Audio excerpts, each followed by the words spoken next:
5 World Cups, 5 heartbreaks, one dream left unrealized. Every generation gets one shot at immortality. Messi took his. The question haunting every single football fan on this planet right now is, will Cristiano Ronaldo ever lift that trophy? Welcome back. If you're new here, in this channel is where we don't do clickbaits, we do deep dives. And today we are going all in one of the most emotionally loaded question in football right now. Can Cristiano Ronaldo at this point in his career actually lead Portugal to win FIFA World Cup? Now before you scroll to the comments and start a war, hear me out. Because this isn't about Messi versus Ronaldo. This isn't about who's the GOAT.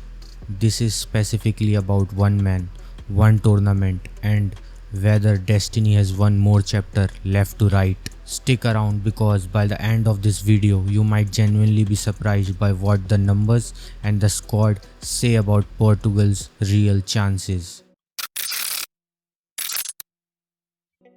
Let's go back. Let's trace every scar, every near miss, every moment of magic and misery. 2002, South Korea. A 17-year-old Ronaldo barely touches the ball.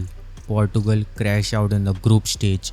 Nobody sees it coming. It's the first wound. 2006, Germany. This is the one that still stings. Portugal reach the semi-finals. They are inches away from the final. Then Zidane's France dismantle them. Figo, Ronaldo, Deco. The squad had everything and still came up short. 2010, South Africa. The eventual champions eliminate Portugal. Spain were just a machine that year. 2014, Ronaldo plays injured. The squad underperforms. Portugal are eliminated in the group stage. CR7 is visibly broken. 2018, Russia. Ronaldo delivers a hat-trick against Spain, arguably one of the greatest individual World Cup performances ever. Then Uruguay's Cavani scores twice and Portugal are out. Round of 16 again. 2022, Qatar. Morocco, a stunning underdog, a team of fighters. They eliminate Portugal in the quarterfinals. 1-0. Ronaldo is substituted. He walks off, head down, tears streaming. The image is burned into every football fan's memory. 5 tournaments, 8 goals, 0 trophies.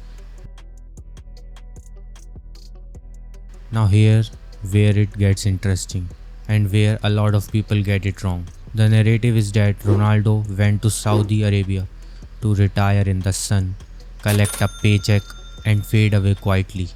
The actual numbers tell a completely different story. At Al-Nassr, Ronaldo has been nothing short of extraordinary.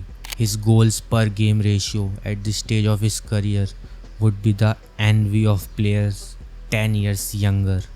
He is still the most dangerous striker in the room. Yes, the league isn't the Premier League. It isn't the La Liga. The level is lower.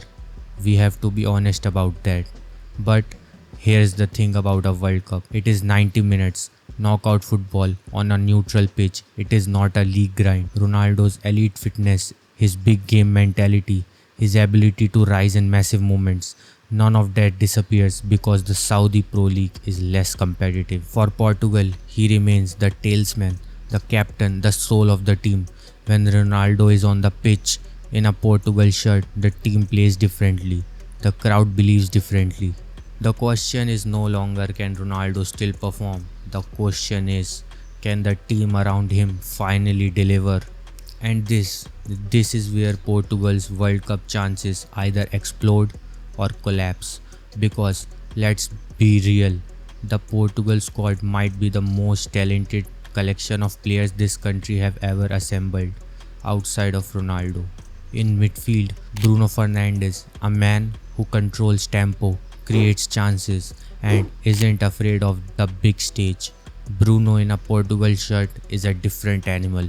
Bernardo Silva, arguably the best all-round midfielder in the world right now. His reading of the game, his technical quality, his work rate, he is the engine Portugal never truly had in previous campaigns. Vitinha at PSG, rapidly becoming one of the most composed box-to-box midfielders in European football. Portugal's midfield on paper is world class. In attack, Rafael Leao, electric pace, direct, dangerous. On his day, he is absolutely unplayable. The concern, consistency. Leao at his best is top 5 in the world. Leao on an off day can be invisible. Gonçalo Ramos, the man who scored a hat-trick against Switzerland at the 2022 World Cup as a substitute, clinical, composed and developing rapidly at PSG. Defensively, Ruben Dias remains one of the best centre backs in world football. Commanding, aggressive, a leader at the back. If Portugal are to go far, Diaz is the foundation. Joao Cancelo at fullback provides creativity going forward. One of the most technically gifted defenders in European football. In goal, Diogo Costa, young, brave and already providing himself on the biggest stages in the Champions League. The verdict on the squad, on paper, this is a team that can win a World Cup. The depth is real, the quality is undeniable. The question is whether Martínez can get them to peak at exactly the right moment and whether they can hold their nerve when it matters most. So, how is Portugal actually playing as a unit right now? Under Roberto Martínez, Portugal have shown something previous squads lacked: tactical flexibility. They can play a high press, they can sit deep and absorb, they can switch systems mid-game. The adaptability is crucial in a World Cup knockout scenario. Their recent international campaigns have shown an organized, hard-to-beat side. They are not leaking goals carelessly. The defensive shape is solid, and when that backline is led by Ruben Dias, it is genuinely difficult to break down. Going forward, they are dangerous from multiple angles. Set pieces, Leao's pace on the counter, Bernardo Silva creativity in tight spaces. They don't rely purely on Ronaldo to create. That is the biggest tactical evolution from earlier Portugal squads. The concern, big game mentality. Portugal have repeatedly shown they can be elite, but against mid-tier opposition. And then just when it matters most, something unravels. 2022 against Morocco, 2018 against Uruguay. It is a pattern, and patterns don't break without a reason. Martinez's biggest job isn't tactics, it's turning a talented team into a mentally unbreakable one. Right, let's talk about the actual path, because this is where things get really interesting. Portugal were drawn into Group K at the 2026 FIFA World Cup draw in Washington DC. And when you look at that group, there is only one word for it: favorable.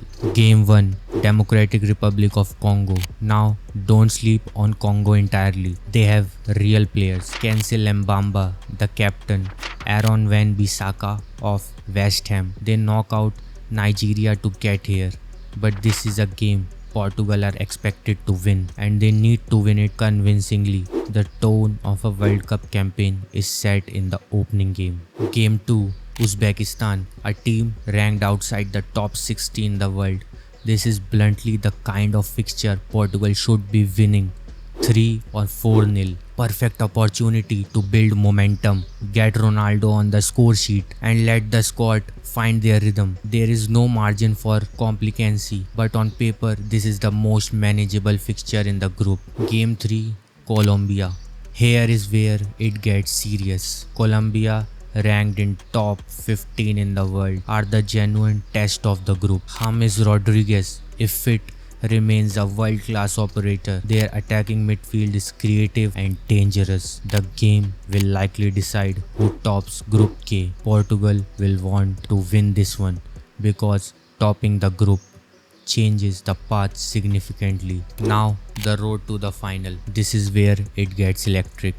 If Portugal top Group K, their round of 16 is against a third place team from one of the weaker groups. Manageable. From there, a quarter-final in Kansas City and a semi-final in Atlanta. But here is the storyline that has the entire football world buzzing. The projected quarter-final path, if both teams progress as expected, puts Portugal directly against Argentina. Ronaldo versus Messi one last time on the biggest stage football has, with a World Cup semi-final on the line. If the quarter-final happens, it will be the most watched football match in human history. And then if Portugal gets through, a semi-final and potentially a final on July 19th at the New York, New Jersey Stadium. The path is there. It is difficult, but it is absolutely navigable. Portugal do not need to beat the very best team in the world to reach the final.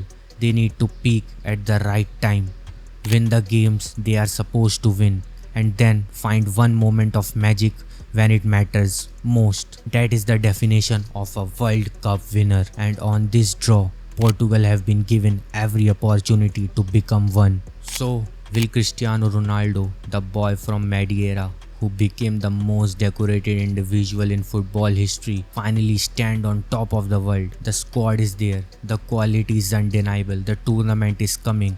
Whether it will be, only the tournament will decide.